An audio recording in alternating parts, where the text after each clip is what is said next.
अनुपम जैन ने लिखा है, कुछ दिन पहले ध्यान के दौरान ऐसा महसूस हुआ जैसे मैं आप में मर्ज हो रहा हूँ। अगर ये कल्पना थी तो मेरी सिंसियर विश है ये हकीकत ज़रूर बने।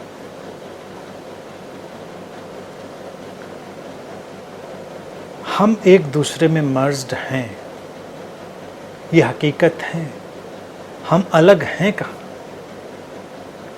ध्यान में जो तुम्हें अनुभव घटा वो भविष्य का अनुभव नहीं है, वो वर्तमान की वास्तविकता का अनुभव है। हम कहाँ अलग थलग हैं? हम एक ही स्रोत से निकलकर फैलते हुए विस्तार हैं।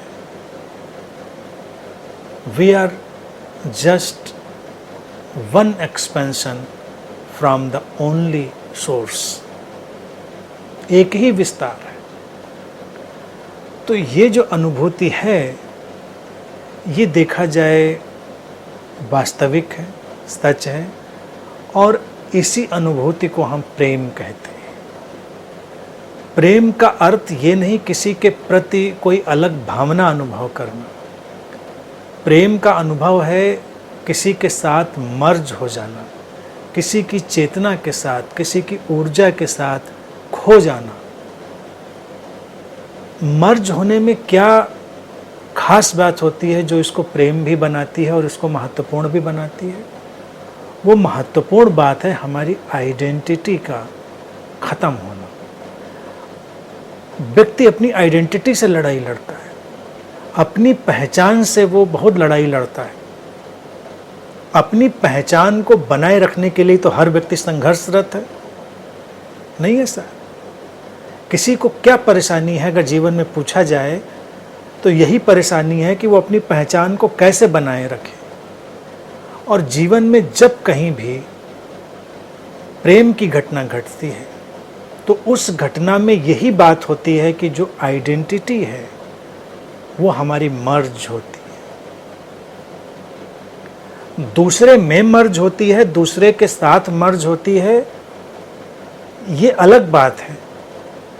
लेकिन सच्चाई ये है कि जो दूसरा है वो मर्ज होने का माध्यम बन जाता है, द्वार बन जाता है, और जो द्वार बनता है उसके प्रति हम गहरा प्रेम अनुभव करते हैं। जिसने तुम्हें अपनी पहचान से मुक्त होने में सहायता दी, उससे ज़्यादा तुम्हारे लिए करुणापूर्ण और कौन हो सकता है? गुरु इसीलिए करुणापूर्ण हो जाता है क्योंकि वो तो अंतिम रूप से पहचान से मुक्त करने का काम करता है और हमको हमारी वास्तविक पहचान देता है।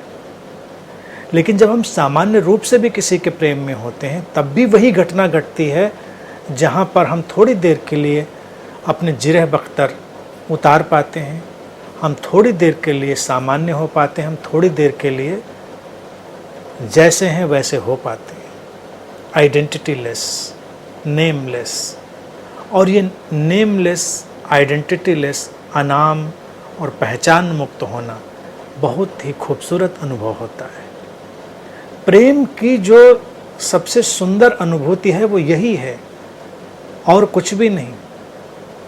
तो इसलिए जो घटा बहुत शुभ घटा, बहुत सुंदर घटा। तुम विश करते हो कि भविष्य में ऐसा ज़रूर घटे। मैं तुमसे कहूँगा वो घट रहा है, घटा हुआ है, बस उसको देखो। बीच बीच में जो पहचान आड़े आए उसको धीरे धीरे विलीन होने दो, डिजॉल्व होने दो। अपनी पहचान को केवल एक फंक्शनल यूटिलिटी की तरह देखो, एक काम चलाऊ उपयोगिता की तरह। जैसे हम रोज़ सुबह एक वस्त्र पहनते हैं, ऑफिस जाते हैं या घर में अपना काम करते हैं, फिर उसको उतार देते हैं, उसका काम पूरा हुआ। तो इसी तरह से अपनी पहचान को वस्त्रों की तरह देखें। जब ज़रूरत है तो उसको पहने, जब ज़रूरत नहीं है उतार कर रख दें और अस्तित्व के साथ पूरी तरह पहचान मुक्त होकर जिएं। मेरा यही आशीष है कि ये गहनता से घटे, जितनी जल्दी संभव हो घटे, और वो घट रहा है, ये शुभ है, सुंदर है।